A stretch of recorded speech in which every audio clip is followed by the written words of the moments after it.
Hi guys, it's Clarissa, and today I wanted to talk about the life lessons that I've learned at 32 years old. So let's start. So number one is think before you speak. Now I have struggled with this basically my whole life, ever since I was a teenager. I always tend to offend people with, the things that I say. The thing about me is that I'm very outspoken and I say what's on my mind and I'm not afraid to express it. However, when I was a lot younger, I just didn't know how to filter the things that I was saying. Therefore, I was just like offending a lot of people. To me, it was like I didn't like to sugarcoat my words and I say things as it is. And that can be offending to some people. So not everybody is going to be okay with that. It's not going to fly with everybody, especially when you're not super close with this person, or even if you are, like it just doesn't work with some people. So what I learned over the years is just to how to kind of filter my words and just like pause and actually think of like the possible impact of what I'm about to say to people. Like, is it actually going to benefit people? Is it going to help? Like, is it going to have a positive outcome, or what are the possible results of me saying this? So I learned how to like pause and just be able to like assess if what I'm about to say is actually gonna do any good, or maybe I should just keep it to myself. Not everything that you think of is meant to be said. Sometimes you just have to keep things to yourself, especially if they're like not going to be helpful. So if you feel like making a joke, cracking a joke, but you also at the same time have doubts on, okay, maybe this is going a little too far, or maybe this can actually offend the person, then you're better off just not saying that, especially if you're like, again, not super close with this person. If these are like people that you're just starting to be friends with, then that's not really such a good idea to be like super, like vocal about everything and just having these unfiltered jokes or comments. So it might be better to just like keep things to yourself. And as the saying goes, if you have nothing good to say, then don't say anything at all. And that worked for me. So if you have this problem of just like being very outspoken, which is good, just learn to pause. This is not going to be a quick fix. You're not going to be able to fix this overnight. This actually takes a lot of time and practice. It all starts when you decide to actually work on it. So the sooner the better.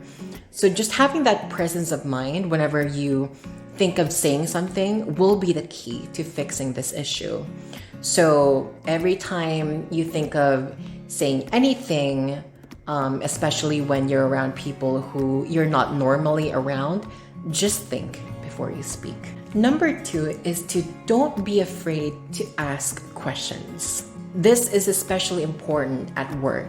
If you're in a meeting, or if you're in a class, or you're training, or you're having just some kind of a discussion with your boss or with the team.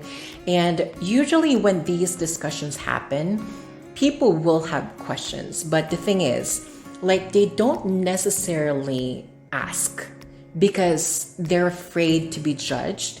They are afraid that, oh, maybe everybody already knows what I'm talking about. I don't want to sound stupid. So I'm just going to keep quiet and pretend that I know. I'm just going to simply nod my head and like pretend I know what's going on, but you really don't. Don't be afraid to sound or look stupid.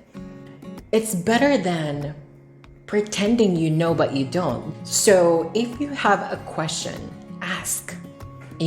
Because guess what? The other people who are quiet are probably thinking of the same thing anyway.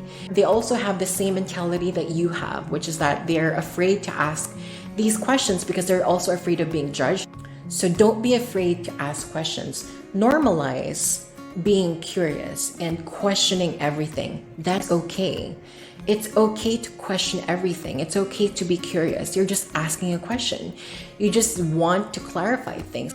So the goal is to make sure that at the end of the discussion, that you know what has been talked about and you understand, and not ask questions after the meeting, like you would ask your coworkers, hey, did you get what she said or what he said? Like, I actually didn't get that. Did you get it? Like, hey, what do you think? Like, and all of that. So that's not very smart. Get over your mentality and your fear of like being afraid to ask questions. The sooner that you get over it, the better your life would be. I mean, it's just going to be a lot clearer to you. For me, like if I'm in a meeting and they're talking about like the person in front of me is like, let's say, presenting some slides, and they have these acronyms that I don't get, like IBM, ACC, whatever, and I'd be like, what does ACC stand for? What is this? What is that? Because I want to understand, this is something that you're talking about. So I want to get what that means. And most of the time, they don't even know what that means. The presenter themselves don't even know what that means. So see, like they also don't know.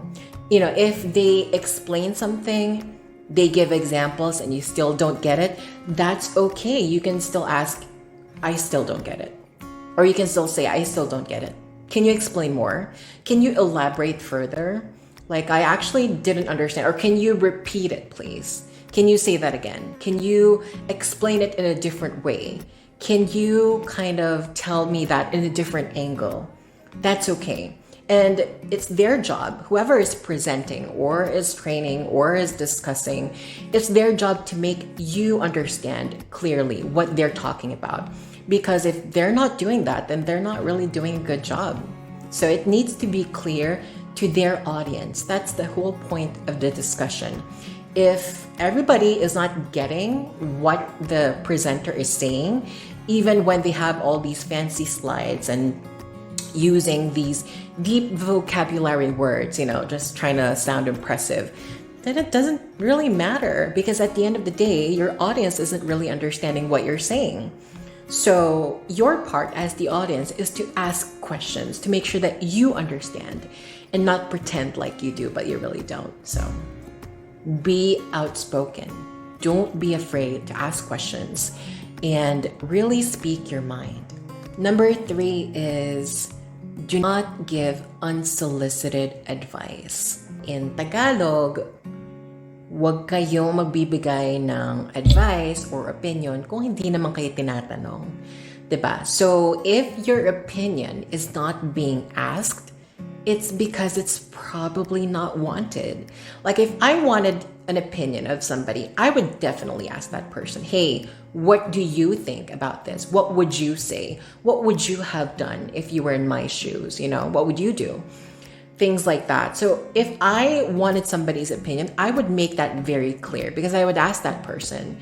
Now, if I don't ask you, it means I don't really care for your opinion, So if you still give it without me asking, and I would be like, who asked you? Who asked for your opinion? I didn't want that. I didn't need that. If you're a friend and your friend is like talking to you about something and you really wanted to give your 2 cents, you can say, do you want my opinion? Or do you know what I think? Before actually giving your opinion. That way, you're still kind of asking for permission from that person that, hey, do you want to know what I think? Okay, because I think this is this and this is that, rather than just giving it bluntly where it's not being asked for, it's just unnecessary and uncalled for. Another way to get your 2 cents in is to give it in a form of a question. Like if you wanted to express an opinion, you can transform it into a question. So for example, if you wanted to say, have you tried talking to him? Right? Instead of saying, you should have talked to him. Have you tried doing this? Instead of saying, you should have done it this way, or you should have done this. why didn't you do this, So it's a much gentler approach when it's in a form of a question. And it doesn't sound like you're being authoritative, charot. It sounds a lot softer, like it's a more gentle approach. If you really wanted to get your point across and you feel like, could actually help this person, then you can do so in a form of a question. If your opinion is not wanted, just don't give it. Just don't give it because you feel like you know better. Don't give it just because you feel like you know best or like you know what's good for them. Like, just respect that. Some people just need your support. Sometimes people just need a friend to talk to so that they can vent out. They might be going through some things in their life and they just really want a friend to talk to, not really somebody to lecture them or to point to them like what they could have done better and what they did wrong. That doesn't really add to solving the problem. It just basically will make that person feel even worse, because like if your friend is coming to you for you to console them and comfort them and just be a friend to them, and instead you're pointing out all of these mistakes that they've done which put them in that situation, then you're kind of bringing them down even more. So just be a friend and be supportive and listen. Listening is so powerful. Sometimes people just really need somebody to talk to. And those are the 3 life lessons that we have for today. Thank you guys for watching, and I hope to see you on the next one. Bye guys.